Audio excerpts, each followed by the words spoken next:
bossing, kumusta? Today's vlog.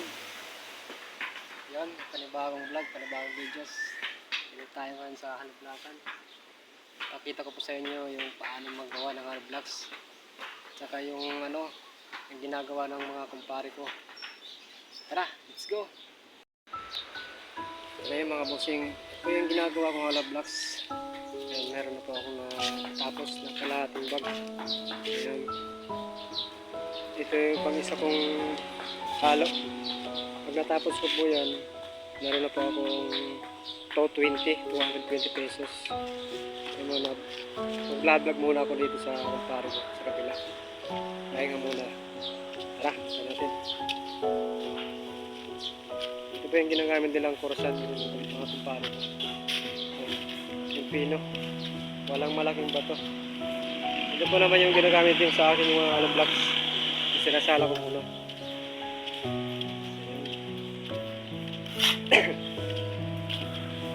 Eh mga kabosing, nandito na po yung kumpare ko. Shoutout kay Romeo Tapang. Saka shoutout kay Brian Rodriguez. Shoutout. At saka vlogger din po siya. May account po siya sa Facebook. Bernie Rodriguez. Monetize na po siya. Congrats. Congratulations. Ako hindi pa ako namamonetize sa aking Facebook. Kaya sana all na lang. Ito po yung ginagawa nila mga kabusing. Parang naglalaro lang sila. Parang naglalaro lang. Naalala nyo yung kabataan nyo na puto-bum-bum.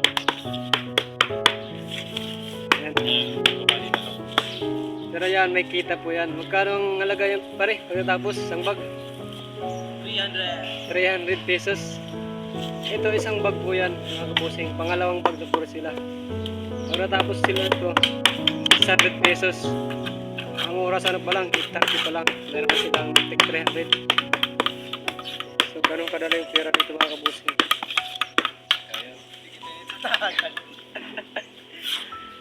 Ito yung natapos sila mga kabusing. Ito yung natapos sila kanina. Isang bag.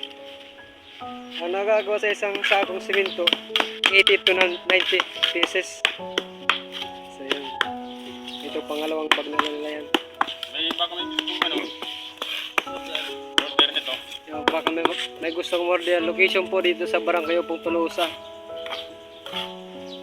Dito kay kay Boss Kinoy Concrete Product, Barangay Upong Tolosa, Leyte. Ayun mga kabosing, nilalagyan muna nila boss ng asiti para dumulas. Kung bago ka pala po sa aking YouTube channel, please subscribe para naman masuporta yung YouTube channel ko. At saka meron din akong Facebook page, Pilja Moto Vlog. Yun, thank you po.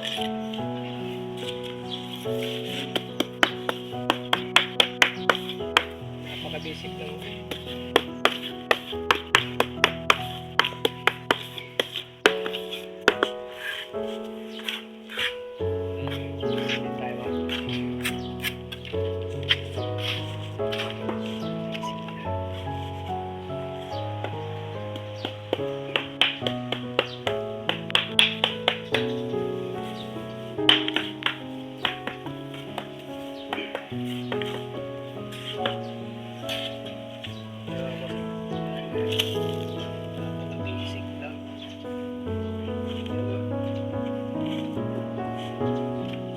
Hey mga kabosing, yun lang po yung aking panibagong video.